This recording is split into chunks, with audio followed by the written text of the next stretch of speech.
Michael Jackson will forever be remembered as the greatest entertainer of a generation.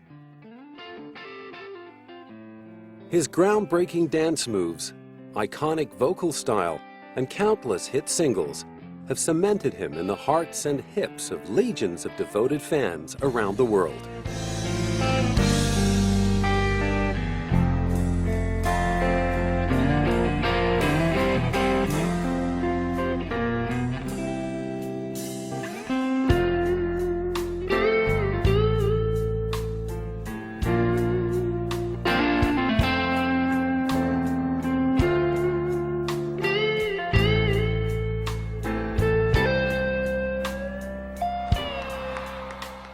At 6:30 p.m. on Thursday, June 25, 2009, those fans who had been overjoyed at the announcement of a comeback tour were left devastated. The King of Pop had been pronounced dead. This is hard.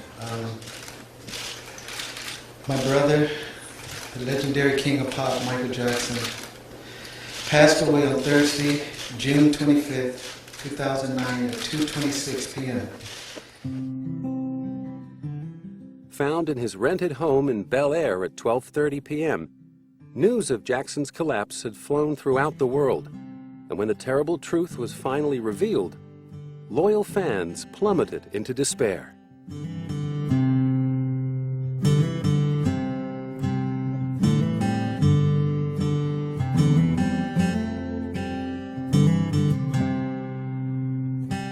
With candle-lit vigils across the globe, they demonstrated their devotion in a touching salute to their hero.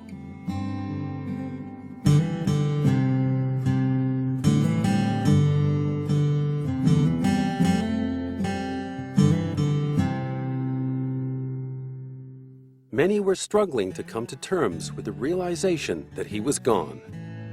My reaction was shock because he's a very young man, still at 50 years old. And he was a good person. He had his problems, but he was still a good person. It's kind of devastating. He's one of those people that you never would have thought of dying so soon, because we think of all he did for like music and music videos and pop culture.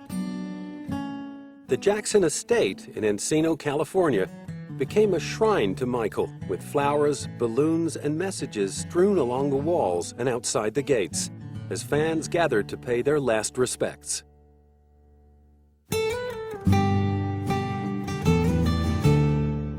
Accompanied by longtime family friend, Reverend Al Sharpton, Michael's father, Joe, took in the tributes and shook hands with his son's grieving fans.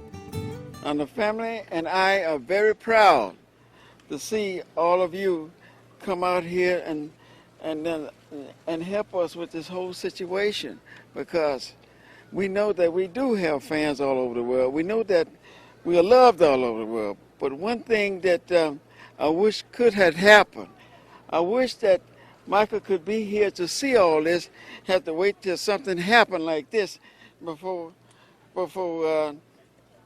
it could be realized. Meanwhile, over in Gary, Indiana, the house where Michael and his 8 siblings grew up had also become a mecca for grieving fans and neighbors who still remembered baby-faced Michael from his days as the youngest member of the Jackson 5. It hurt to know that Michael passed on, but he'll always be remembered. And right here in Gary, Indiana, we would always love the Jackson 5s. Regardless to whatever they say about them or whatever happened in the past, we here in Gary love the Jacksons.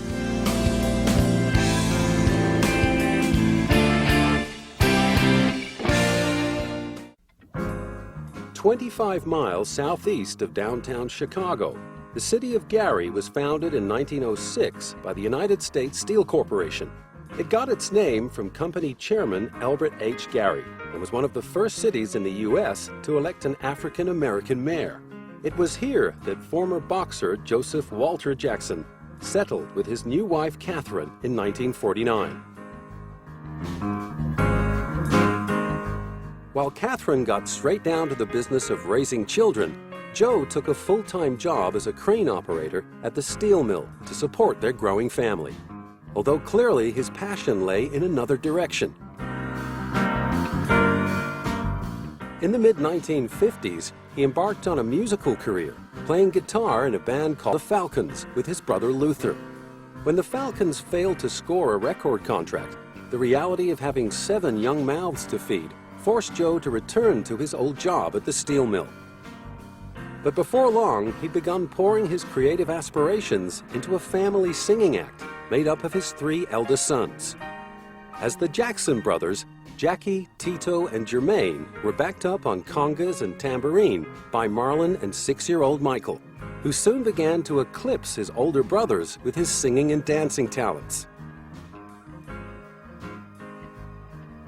Stopping at nothing to make the group a success, Joe put the boys through strenuous rehearsals.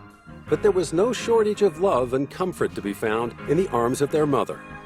Everyone loved Catherine. I think that she was very much revered. She was a very spiritual woman, a Jehovah's Witness, and she was the gentle force in the Jackson family. In 1967, with 9-year-old Michael at the helm, the Jackson brothers became the Jackson 5.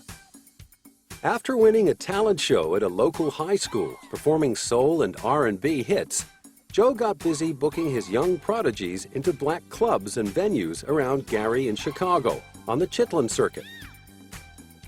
All the while, little Michael continued honing his singing and dancing skills, learning from watching the likes of James Brown, Marvin Gaye, and Etta James.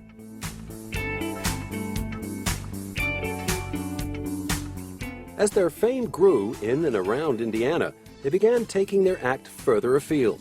And by the middle of 1967, they'd made it to New York. With the help of R&B legends Sam and Dave, they scored a spot at the prestigious Amateur Night competition at the Apollo Theater in Harlem. Billed as the place where stars are born and legends are made, the famous theater, which had played host to legends like Ella Fitzgerald and Billie Holiday, certainly lived up to its promise for the Jackson 5. After winning the Amateur Night Showdown on August 13th, Gladys Knight brought them to the attention of Motown chief Berry Gordy. Although Berry was initially reluctant to take on another child act after signing Little Stevie Wonder, he eventually granted them an audition at Motown, and in late 1968, he was blown away by a 10-year-old Michael Jackson. He always wanted to be the best and was willing to work as hard as it took to be that. And we could all see, that he was a winner at that age. And I've always believed winners are winners long before they win.